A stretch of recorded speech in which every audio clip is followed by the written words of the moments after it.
Assalamualaikum warahmatullahi wabarakatuh. Selamat malam buat semua ya. Malam ini alhamdulillah saya bisa mengundang salah satu sahabat saya ya, senior juga di dunia trading. Di pengumuman di FB ya atau di Telegram saya salah ketik tuh, bukan 2008. Beliau ini terjun di dunia trading dari tahun 98 ya. Benar ya, Bang ya? Ya, cuman naik gunung dulu lah. Pas semua. Perkenalkan, namanya saya biasa manggilnya Bang Ian ya. Nah, kebetulan saya sharing masalah fundamental sama beliau. Nah, 30 menit ke depan, 40 menit lah. Kita mungkin banyak sharing mengenai fundamental. Mungkin nanti Bang Anton juga punya pertanyaan ya. Temanya mungkin kita yang ringan-ringan aja. Apakah benar fundamental itu bisa mempengaruhi pergerakan pasar dengan volatility yang cukup besar ya. Nah, semoga malam ini bisa terjawab karena kadang kebanyakan kita trader teknikal ini jarang mau percaya bahwasanya fundamental itu efeknya juga sangat besar karena kita hampir 90% ya trader teknikal ini trader teknikal ini lebih percaya kepada teknikal itu sendiri gitu loh. Itu, ntar ya. Jadi semoga malam ini bisa terjawab semuanya dan bisa merubah cara pandang kita. Oke? Ya, kita diskusi lah, diskusi. Nah, diskusi.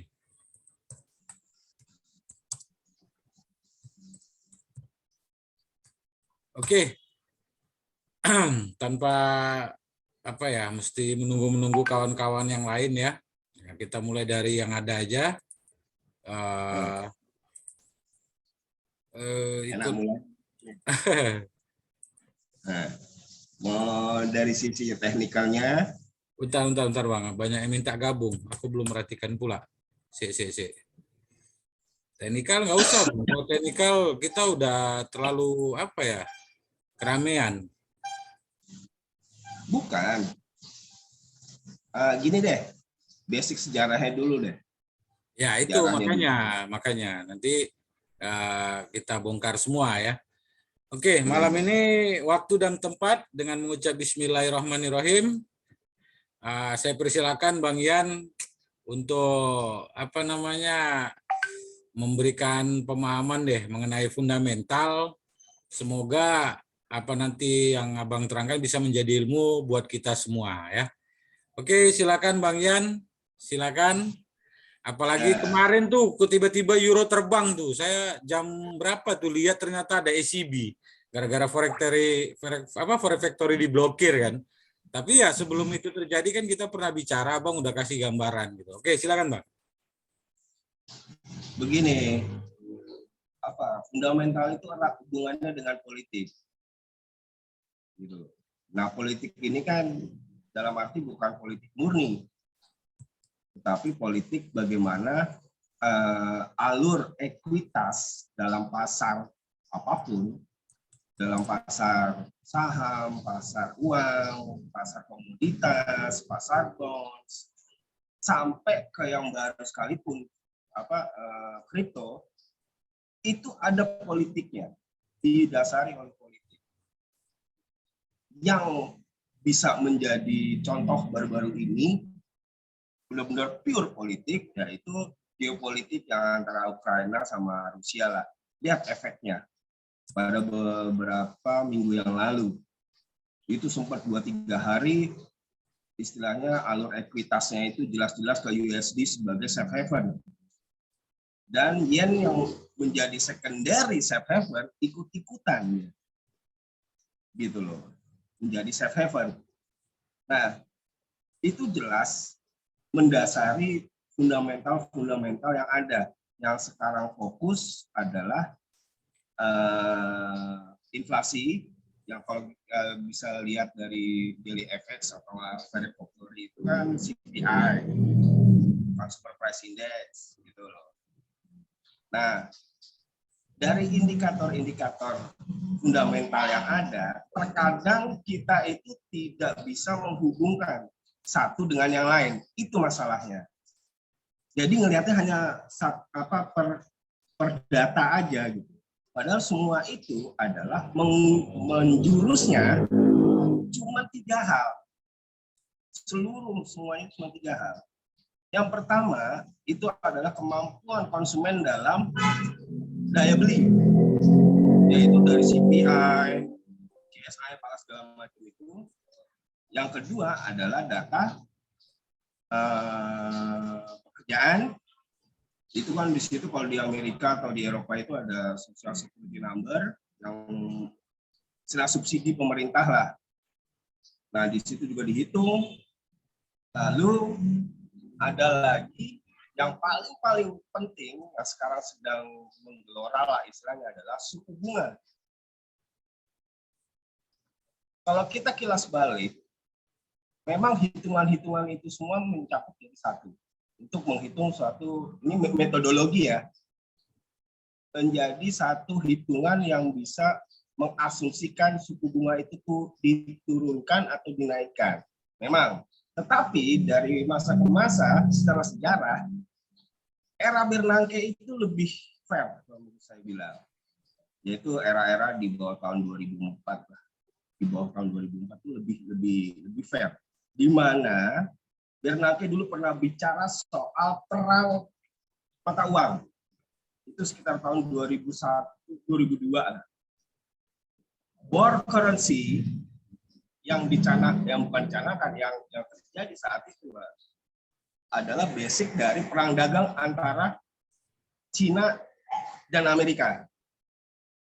Maaf saya jauh ke belakang dulu karena berbeda cara pandang pelaku pasar pada zaman itu berbeda dengan yang sekarang. Gitu loh. Kenapa? Titik kulminasinya itu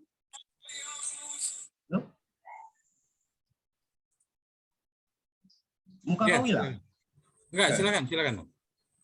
Titik kulminasinya itu pada tahun 2008-2009, yaitu era krisis, di mana semua bursa jatuh saat itu. Itulah perang dagang antara Cina dan Amerika,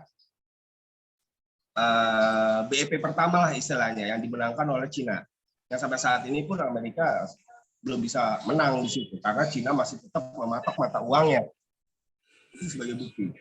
Nah, sebagai pihak yang terus merugi, terus defisit, Amerika berusaha untuk menyeimbangkan kekuatan finansialnya dia atau kekuatan ekonominya dia itu dengan cara lain, yaitu dengan perang suku bunga. Nah, sekarang ini makanya kalau kita lihat dari peron nanti segala macam itu yang data-data primer yang kelas A lah istilahnya tidak banyak berpengaruh terhadap volatilitas pasar. Terlihat kok beda dengan waktu zaman dulu Bernanke. Nah, itu suatu indikasi bahwa faktor-faktor ekonomi yang mendasari sentimen pasar lewat pernyataan-pernyataan yang dijadikan fundamental pergerakan itu dimainkan berdasarkan politik kepentingan. Oke, Bang, satu pertanyaan. Ya kemarin memang aku salah sih ya, karena nggak bisa nengok forex factory, sehingga aku nggak tahu ada ECB. Itu yang membuat euro bisa sejauh itu apa ya, Bang? Nggak, ya jujur tiba-tiba sejauh itu, sehingga aku teringat untuk pakai VPN, buka, ada ECB, ya Allah. Padahal polanya, siang itu kita udah sepakat, bahwasanya dia akan terjun gitu loh. Ya, nah, apa ya? Saya termasuk salah satu yang menganut paham klasik dalam hal teknikal. Di mana kalau wave sudah terbentuk, ya kalau misal Bang Beni bisa lihat dan penganut kuantum lah, itu kan bisa terlihat. Gitu. Dan juga indikator-indikator lain kayak misalnya MACD-nya, moving average-nya, kalau kita custom di situ bisa terlihat kok semuanya. Memang secara teknikal. Tapi justru itulah yang dimanfaatkan oleh para price maker. Technical itu sangat lugu kalau menurut saya. Sangat-sangat lugu dan dipergunakan untuk lugu dalam tanda kutip ya. Dan dipergunakan untuk menjebak. Dan kemarin itu ya salah satunya lah. Itulah Bang. Nah, tetapi yang banyak yang bermain dalam technical itu kan kebanyakan spekulan, bukan bank sentral. Kebanyakan spekulan. Price maker para spekulan termasuk ya broker-broker yang ada di kita, broker lokal, makanya bisa memainkan harga. Tapi intinya begini, kemarin itu euro itu sebenarnya sudah dipersiapkan jauh-jauh hari, dari technical sudah jelas. Ya gampangnya, kalau dari segi technical kan kalau harga mau naik kencang itu pasti diturunkan dulu. Minimal tuh 50 basis poin lah per harinya itu. Itu minimal udah pasti. Begitu pula kalau mau diturunkan, naiknya pasti begitu. Ya tergantung rate-nya pound, euro, ataupun Swiss franc, yen, Aussie ya beda-beda memang. Tetapi setidak-tidaknya 50% dari range dia setiap hari pasti ada. Dan itu kebanyakan. Tapi kan Bang Yang sepakat dong sebenarnya kalau dalam bulan ini secara long term dia masih down kan? Nah justru itu long term-nya. Itu Bang. Nah, long term itu kan pasti bikin wave. Nah, wave-nya trennya kemana? Trend up, trend down. Dari November, dari Juni pertemuan FOMC yang sudah ditunggu oleh market sekitar 3 tahun itu, Powell mengatakan semi hawkish soal penguatan dolar. Dan memang ini terjadi sampai sekitar akhir tahun 2021 kemarin lah. Nah, proyeksi di tahun 2022 ini banyak market player itu yang berpikir bahwa trennya itu masih up. Nah, ini masalahnya up-nya itu melebar atau tidak. Itu loh, Beb. Up, iya, cuman melebar atau tidak. Dan kemarin peristiwa kemarin itulah melebarnya untuk membutuhkan tren up itu. Nah, kita lihat aja lah. Ini payroll-nya sebentar lagi seperti apa. Dari dalam hal teknikal ya. Tapi dalam hal fundamental sudah jelas Maret itu sudah ketahuan. The Fed itu mau apa sudah ketahuan. Tapi begini Bang, barusan tadi sore sekitar jam 4 saya ada ngobrol sama orang fundamental juga. Dia bilang begini, itu sifat kenaikan sementara itu untuk memacu untuk memacu tekanan inflasi akibat Rusia kan sekarang sudah membatasi pasokan BBM-nya ke Eropa gitu loh Bang. Itu gimana menurut Abang? Pengaruh nggak itu? Ya seperti yang saya bilang tadi itu bahwa pasar-pasar yang ada ini saling berkaitan satu sama lain. Pasar uang, pasar komoditas, pasar bond, semua segala macam berkaitan satu dengan yang lain. Nah, yang sering kita dan para fundamentalis pun sering melupakan adalah titik ekuivalennya di antara semua pasar-pasar yang ada. Gitu. Seperti halnya dengan kenapa yen itu ditetapkan sebagai secondary safe haven, itu untuk menahan laju penguatan dari dolar itu sendiri dan juga menahan laju dari mata uang berisiko seperti euro, Aussie ataupun pound. Dan itulah keseimbangannya di situ. Nah sekarang ini yang kadang juga kita terlewatkan pasar bonds, surat berharga itu. Padahal sebentar. Tadi Abang bilang buat teman-teman yang lain yang punya pertanyaan silakan ya, boleh ngomong atau typing. Sebentar, Abang bilang pound itu mata uang beresiko, tapi kan dia yang paling tinggi kursnya sekarang, Bang. Selain ini ya, selain mata uang Kuwait ya. Iya, itu dia. Jadi kan apa ya? inilah yang namanya, maaf aja kalau saya bilang sugesti ya. Karena kan nilainya itu kan ada juga hitungan ekuivalennya di tiap mata uang. Dan GBP itu ditetapkan lebih nilainya itu kan semenjak tahun 1800-an itu pertama kali istilahnya forex exchange lah gitu. Foreign exchange itu antara USD dan pound sterling. Dari 1880-an kalau nggak salah. Di Google ada kok, di Wiki ada. Dan puncaknya itu pada Perang Dunia Kedua, di mana USD sudah menetapkan nilai gitu. Kalau misalnya mau lebih detail lagi silakan lihat di Wiki. Juga ada sejarah dari bisa di-mute bentar ya.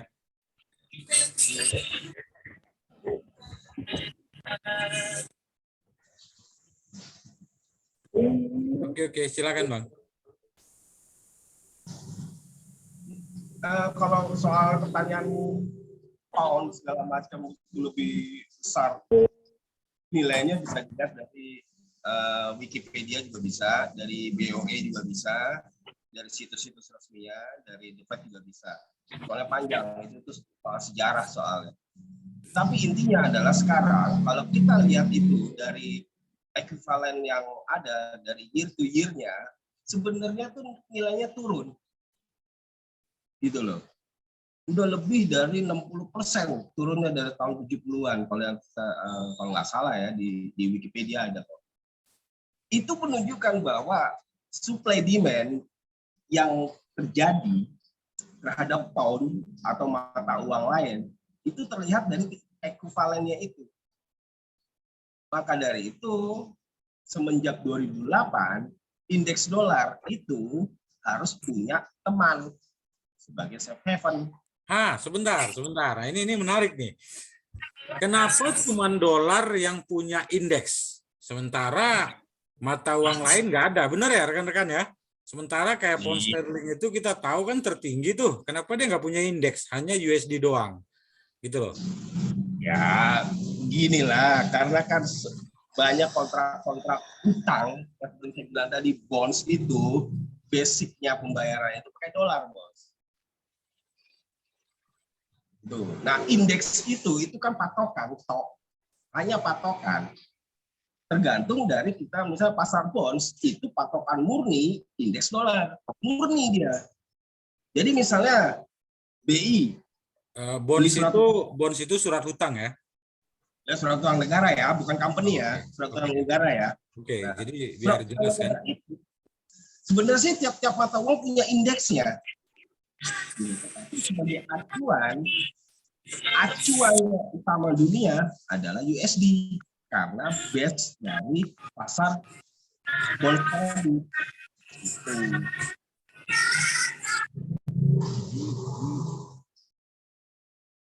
Oke. Ya, ada lagi? Ya, itu sih. Teman-teman ada yang mau bertanya, silakan. Gak apa-apa, mumpung Bang Ian lagi banyak waktu dia. Sekalian nungguin payroll lah. Iya, kalau menurut Bang Ian deh, ini kan ada CAD nih. CAD cuman saya nggak punya Forex Factory, jadi saya nggak bisa lihat. Terus dia berbarengan sama NFP ya kan. Kalau menurut Abang ini kira-kira volatility-nya ini cenderung gimana nih? Sideways kah atau dia USD-nya melemah kah atau gimana, Bang?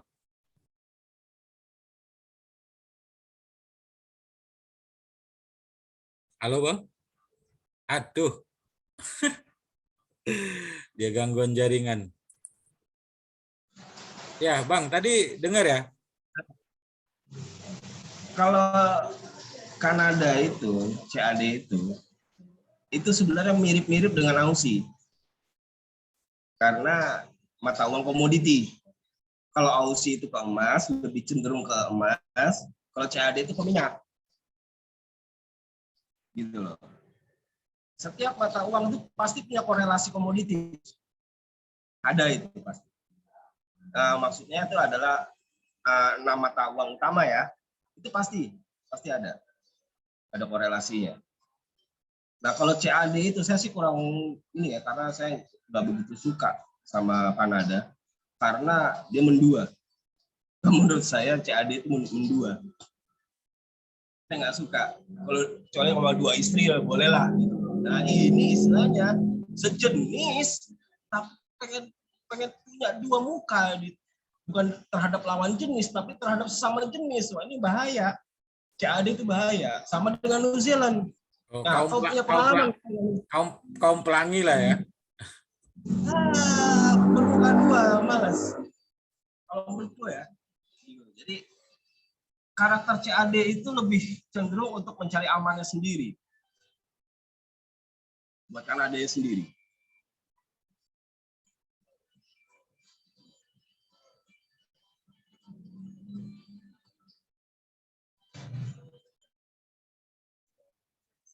Suaranya hilang.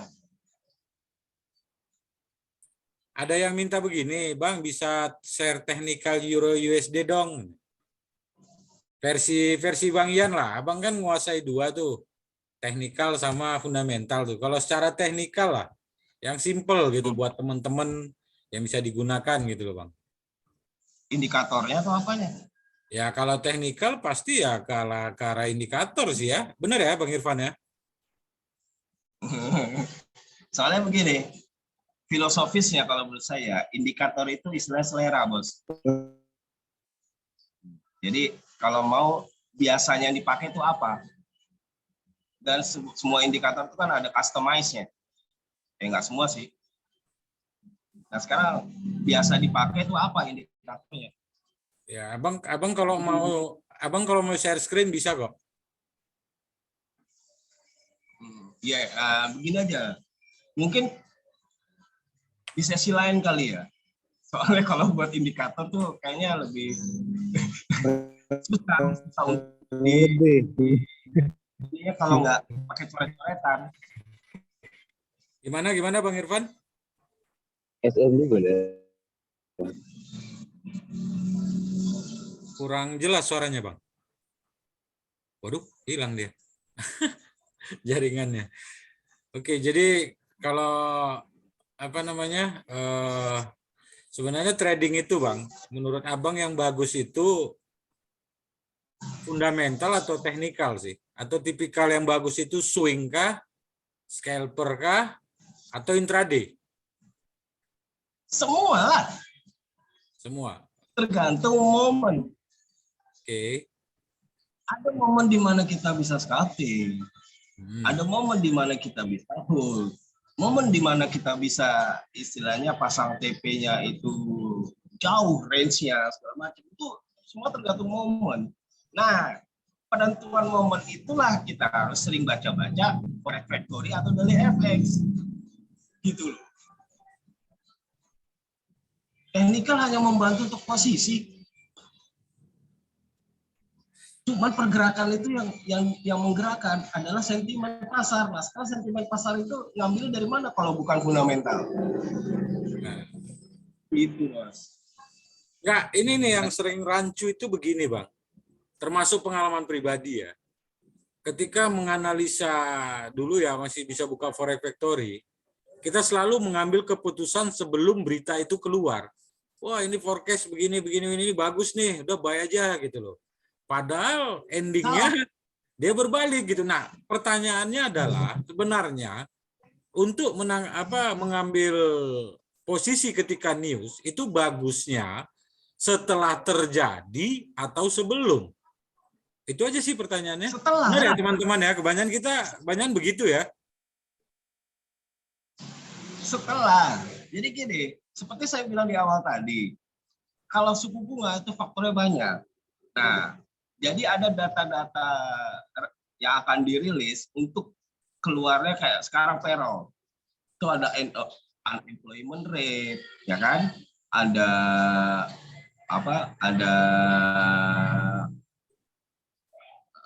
apa sih namanya itu penghitungan gaji itu segala macam tuh.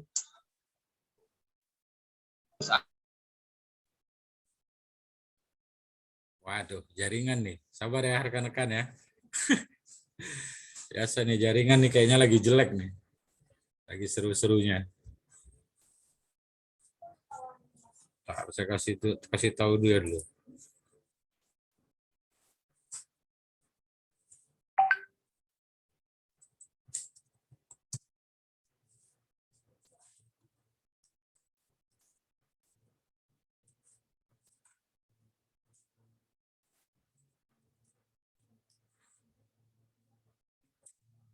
Aduh, ini kayaknya jaringan.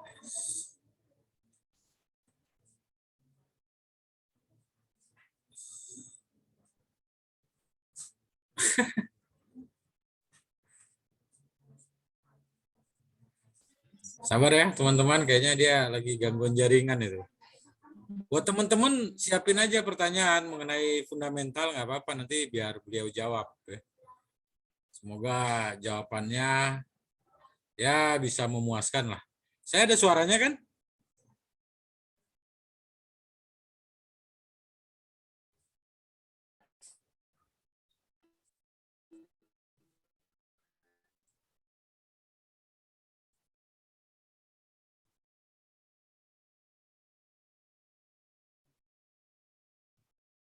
Iya, sama-sama Bang apa?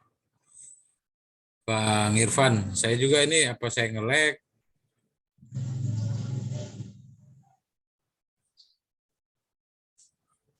Nah, oke, silakan Bang. Apa tadi ya? Ya itu tadi kan kebanyakan kayak saya kan terbiasa di teknikal nih Bang. Jadi ketika analisa forex factory itu kebanyakan hampir rata-rata trader itu ngambil keputusan sebelum berita itu terjadi. Karena mungkin agak bercampur dengan teknikal ya. Agak bercampur dengan teknikal. Jadi keputusan, oh ini pasti buy ini, begini-begini. Nggak taunya berbalik. Ya itu terjadi waktu XAU ya. Ada salah satu yang katanya master trading ya kan. Itu heboh itu. Analisa gold dia bilang sell, ternyata terbang. Melanglang buana itu gold gitu loh. Dan itu ada di salah satu grup trading. Nah ini coba Abang kasih pencerahan gitu loh. Bagusnya seperti apa? Kayak ini kan 3 menit lagi mau payroll nih. Apakah sekarang kita ambil keputusan karena lagi pada terjun kayak GBP atau setelah terjadi berapa menit setelahnya atau gimana gitu loh Bang? Ini kan kita pernah dengar mengenai pergerakan antisipatif, gitu loh. Pergerakan antisipatif ini. Nah, tergantung dari kelasnya dulu, fundamentalnya seperti apa. Kan kalau di forex factory kan jelas tuh ada merah, kuning, segala macam kan. Nah, kalau yang merah itu biasanya banyak sekali indikator data yang mendukung dari data dari yang merah itu gitu. Kayak halnya kayak payroll nih sekarang. Tapi kalau saya baca dalam beberapa hari belakangan ini, banyak analis itu malah menghiraukan mengenai data payroll yang sekarang. Karena sudah hampir dari tahun lalu itu, pertengahan tahun lalu, market tertuju pada suku bunga. Jadi banyak data-data ekonomi sampai data GDP sekalipun itu dihiraukan. Data data industri segala macam itu dihiraukan karena market tertujunya itu pada suku bunga. Nah, yang dipertanyakan sebenarnya itu ini, apakah efektif dalam menaikkan suku bunga ini setelah pandemi? Ini sebenarnya yang dimaui oleh market, jawaban dari semua bank sentral yang sudah menaikkan suku bunga, dan ada yang gagal, yaitu Australia. RBA termasuk dibilang gagal. Sewaktu tahun lalu itu mulai menaikkan suku bunga. New Zealand pun begitu. Nah, pertanyaan selanjutnya adalah apakah mereka kok berani-beraninya pada waktu gelombang kedua mempersiapkan gelombang kedua pandemi, RBA dan New Zealand itu mempersiapkan untuk menaikkan suku bunga. Ini yang menjadi pertanyaan. Kalau menurut saya pertanyaan selanjutnya yang lebih krusial adalah siapa yang nyuruh? Dah itu seperti tes market. Jadi sebenarnya kita sekarang ini belak-belakan aja bahwa pelaku pasar sudah terbagi dua. Yang satu adalah untuk cari safety, yang satu adalah menghendaki riskon ini terus berlanjut. Gitu loh. Nah, ini benturan-benturan ini yang kemarin itu terlihat di euro. Kalau misalnya Bang Ben bisa lihat, yang terbang kan cuma euro dan Swiss franc lah istilahnya, ya kan? Swiss franc juga nggak terlalu sih, Swiss franc, euro yang paling kencang. Nah itu, sedangkan yang lain BOE menaikkan suku bunga, tetapi hasilnya kok seperti itu, gitu loh. Berarti kan yang ditunggu apa? Cuma dua, ECB dan The Fed. Berarti dengan kata lain, ini Maret nanti The Fed kencang ini ya? Nah, itu pertanyaan terakhirnya itu yang harus dijawab. Apakah kencang atau kencangnya sekarang? Oh, ya, ngeri kan? Ya. Bahwa ekuitas yang ada di market itu kan namanya kalau kita beli ada yang jual. Kalau kita beli ada yang jual, kita akan beli. Nah sekarang yang sedang beli itu siapa? Yang sedang menumpuk itu siapa? Analis banyak bilang ini gerakan antisipatif. Kalau saya mah ini masih 50-50 nih. Bahaya ini. Gawat. Oke lah, bisa The Fed ngomong gitu ya. Oke, kita naikin 25 basis poin. Yang ekspektasinya adalah 50 basis poin. Ya seperti halnya terjadi di euro kemarin. Harusnya nggak terbang begitu dong, Ben. Market pengennya 50, naiknya cuma 25. Ayo. Iya sih. Ini apa? Gitu. Jadi kan apa ya? Kalau analisa saya sendiri bahwa ada udang di balik rempeyek. Asli renyah bener ini. Asli renyah, tapi renyahnya bagi siapa? Gitu loh, Ben. Oke, buat teman-teman ya yang punya pertanyaan silakan. Karena Zoom-nya belum di-upgrade. Waktunya terbatas. Ya, buat teman-teman yang ada pertanyaan silakan. Monggo, kita masih punya 3 menit. Silakan buat teman-teman. Kita lihat hasilnya dulu lah.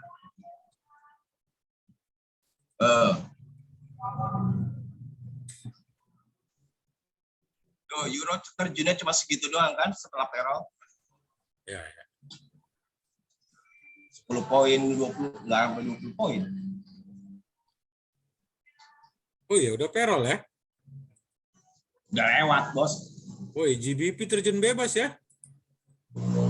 Euro lihat, euro. Iya, sudah tahu. Konyol ya? Itu aja udah.